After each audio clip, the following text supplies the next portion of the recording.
versus scrappy defense. He told me the Thunder's really focused on setting some better screens here in the second half, but also having more pace on their drives. The Suns are playing with a lot of physicality on their switches, and defensively that bogged Oklahoma City down offensively. So OKC's looking to work through that by playing with pace and getting into paint and passing out of those drives, guys.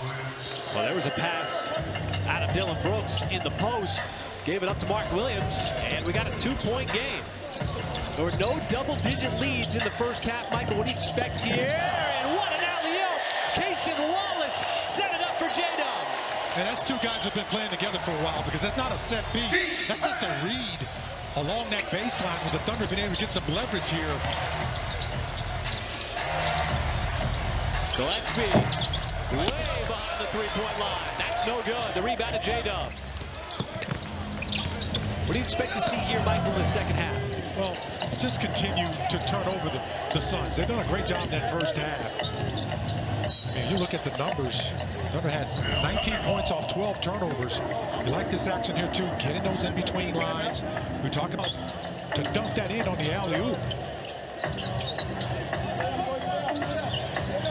Shot clock under 10. Dort bounces off and shows a little stroke there outside the elbow. That was a nice offensive move. They did a good job of using that shoulder to create some space.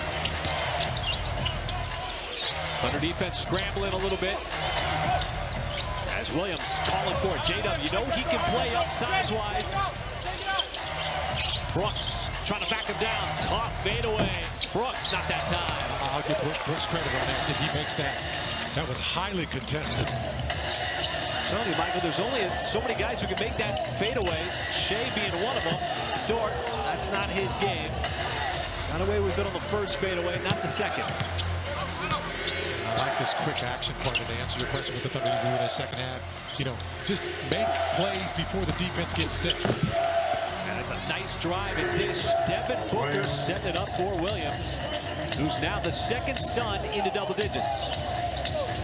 Shea right through the defense, kept it himself, and he's going to get fouled.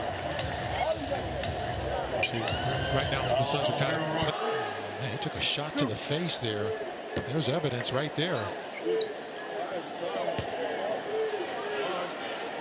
But get the offense started early and just find guys in the seams. You saw the dunk over the top. You saw Cason Wallace make that play. Then Shea just called his own number once he saw that there was no rim protection back there as he knocks down both free throws. Free throw situation is pretty even between these two ball clubs right now. In the final game of NBA Emirates group play, Suns have taken 12 free throws. The Thunder also have taken 12. Brooks way off on the three-point shot. They're really feeling himself on the offensive end as Cason Wallace surveys, deciding what to do, keeping that drill alive. Put the ball in the hands of SGA. It's just been unparalleled so far this year. Bounces off of Booker. That's going to be short, but Holmgren right there for the follow and a redirect. He was the only one that was up there above the rim, timed it perfectly. Offensive foul. It's going the other way. The foul is on Booker for another moving screen. In the 90s.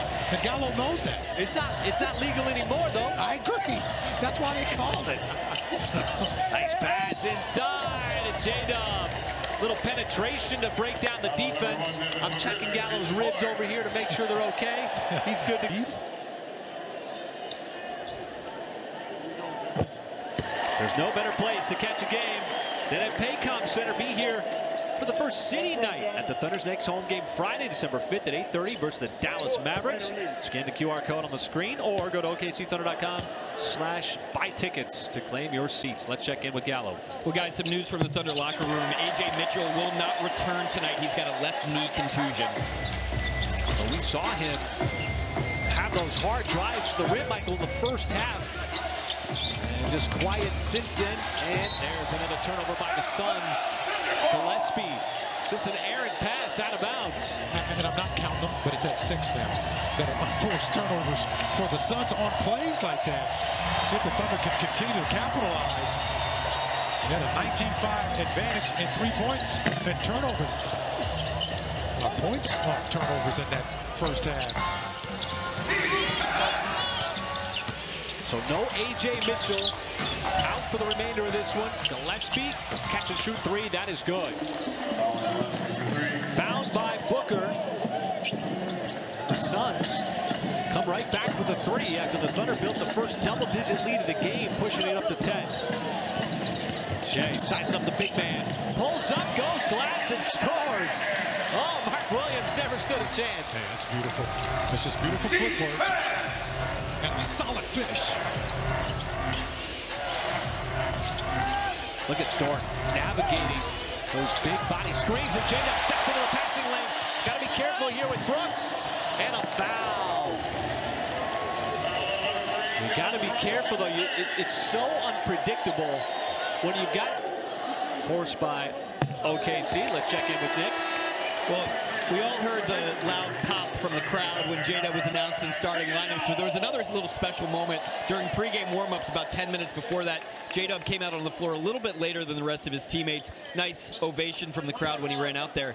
And then the guys, playfully, started peppering him with basketballs. First, you know, to get him some shots up, and then they just started plucking him with the ball. So just nice, healthy return. I mean, can't you see that happening on an AAU team or a high school team? These guys were so excited for J-Dub to be back, they just wanted to feed him the basketball. Well, it speaks for the camaraderie. And look at the pressure he's putting on Gillespie.